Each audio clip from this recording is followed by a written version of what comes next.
Just moving you back. Okay. Hi everyone, I'm back. I changed my earrings, so at least there's something different about my outfit. But, you know. This video is on some old books that I have. My grandmother passed away, God rest her, and she left us some books. So I thought I'd share this with you. My grandmother's kind of the reason I got so into reading. She absolutely loved reading and English literature. And she would read with me and we'd read together, and she was a journalist for a time. And so I think that this is a nice video to kind of honour her a little bit, you know? I don't know.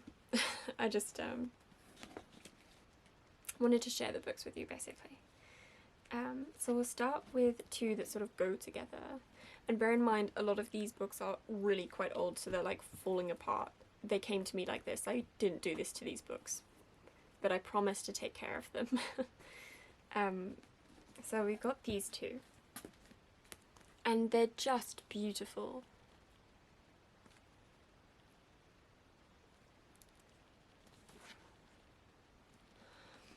And you can see the spines.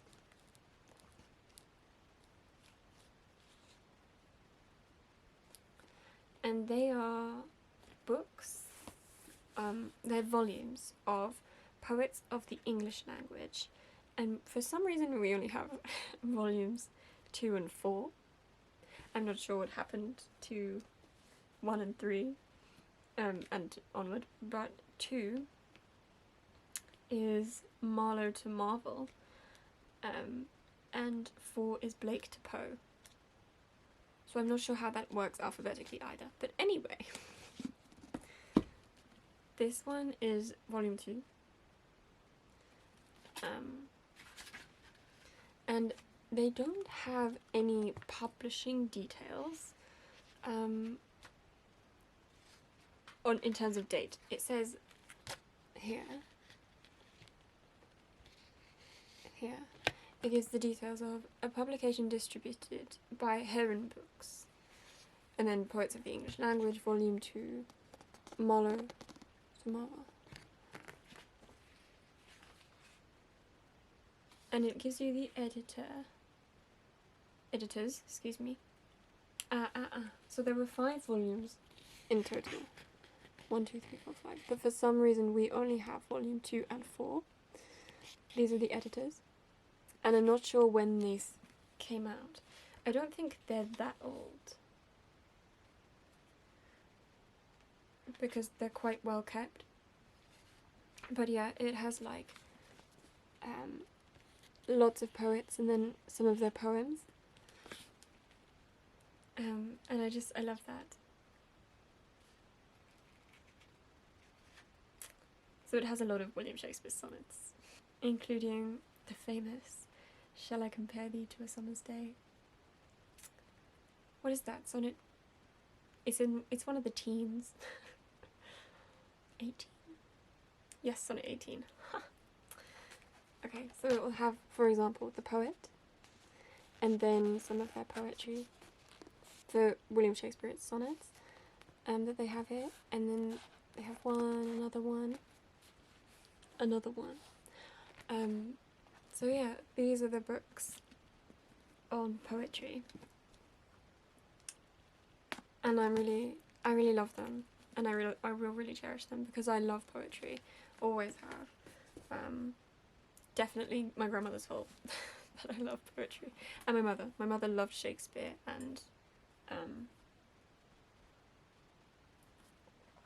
essential peppermint tea break. I really like Oscar Wilde. That's because I studied him for English literature, so I'm biased. This book is, I mean, it hurts me slightly. This is the front. It is, and right, so if you see the sides, it's so delicate. I honestly don't want to keep holding it like this because I'm scared it's gonna break. But this book is called Daddy Longlegs by Jean Webster. Or are they French? Jean? I don't think so. I think it's Jean. No, let's do, because this doesn't have a date either. Let's do some investigation. So, okay. We'll look up when the book was originally published. Investigative bookwork. Okay, so it was originally published in 1912, which I can believe, and it's an epistolary. Knock at the door, hang on. Okay, sorry, just got delivery. I got this perfume.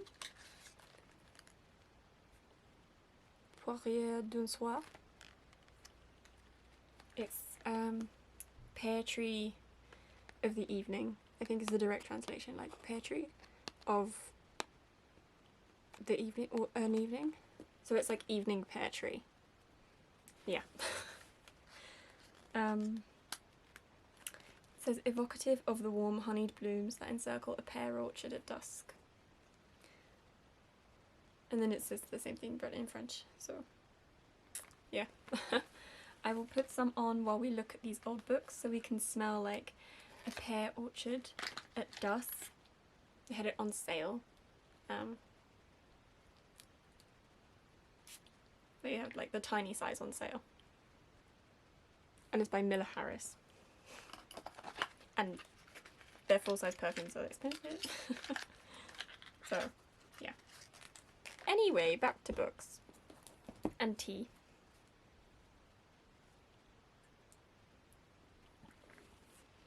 Mm. 1912, this book. Epistolary format, which means, or form, which means it's written as a diary. You can see. And then there are illustrations done, and it looks so beautiful. I love the illustrations. There's one of a person looking very unhappy. Oh my gosh, what?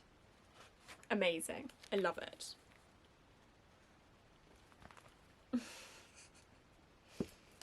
So that's this one. This is Daddy Longlegs by Jean Webster. This is called Through the Postern Gate by Florence L. Barclay. Again, no date, so we'll look it up, but does give their other works and says it's published London and New York by G.P. Putnam's Sons.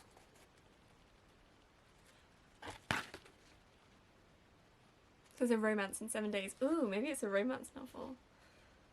I've not read a romance in ages, so maybe this would be a good place to start.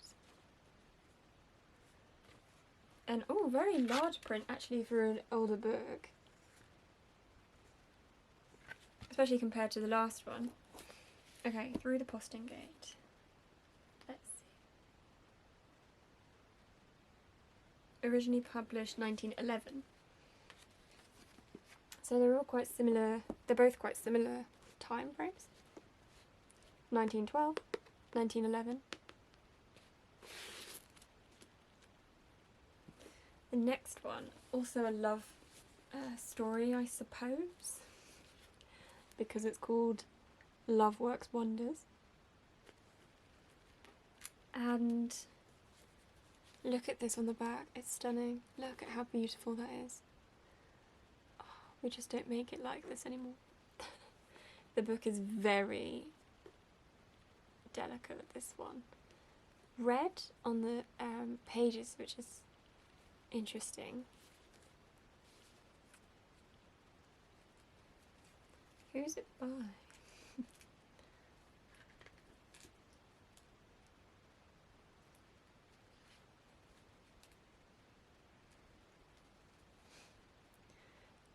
By Bertha M. Clay, London, Milner and Company Limited.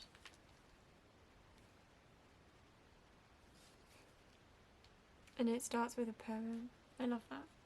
And it has this image This one's very delicate. Maybe I can get it rebound. It starts with this image and a quote from one of the later pages.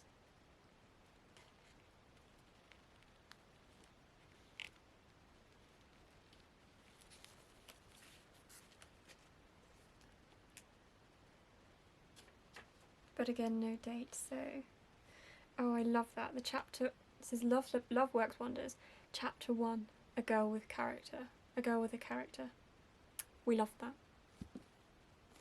Okay, so Love Works Wonders.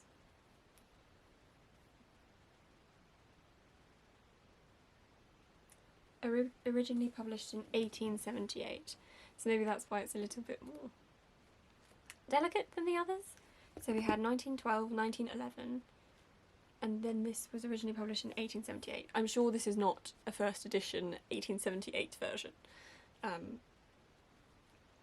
but it is older, so because it was in 78, it's probably likely that it was bought maybe around, you know, it's not beyond the realm of possibility this was bought in like 1900.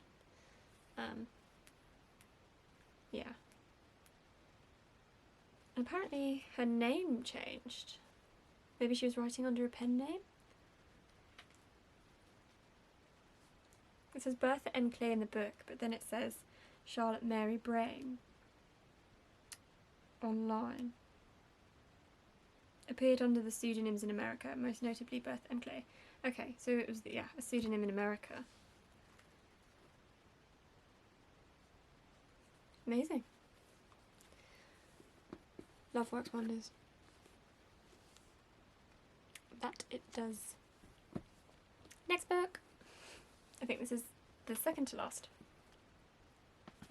And the last one is a very known book, so I'll leave off on that. This next one is called The Knave of Diamonds by Ethel M. Dell. She liked books written by women. I think they're all written by women, apart from the poems, obviously. Very feminist. Apart from the last one as well. But this is the cover.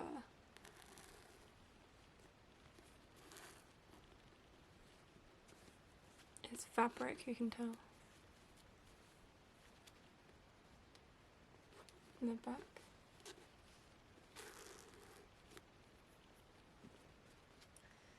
Okay. Ooh, okay. We're sensitive again. Okay. Oh, it has...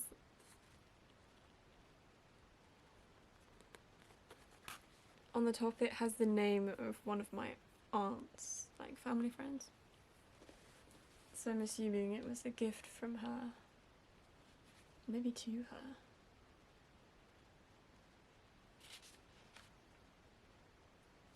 Ah, so we have some dates. It says first edition, 1913, and then has a list of impressions, and it says 15th edition, 1916. So this is at least...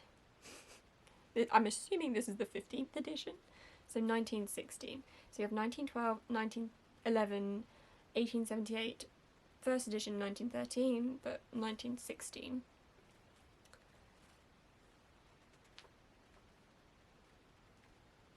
Oh my god, so gentle. If anyone knows where I can get books rebound, please do let me know. But yes, okay, this is The Knave of Diamonds by Ethel M. Dell. I'm sure you can get lots of like nice modern copies of these that aren't falling apart, but I could never throw these away. I could never. They're sentimental for one, and for two, it's just the effort that's put into like the original covers. Yeah. And the final book, sorry, I got an itch on my nose. Ooh. The final book is this one, Dr. Jekyll and Mr. Hyde by R.L. Stevenson. I think lots of people will know the story. If you don't, definitely give it a read. It's about... Okay, I don't know if I'm going to spoil anything, so I'm not going to say, but... It's about these people. About these peeps, okay? And this version is very well kept, so I'm assuming it's quite modern. Okay, not modern, compared to the others. It would be quite recent. Okay. Yeah, so compared to the others, it's recent. So this edition was 1953. And the last reprint was 63, so 1963. Still before my mother's time, but yeah, very recent compared to the others. But again, you can tell because of the quality of the actual, how the book's kept over time. The spine.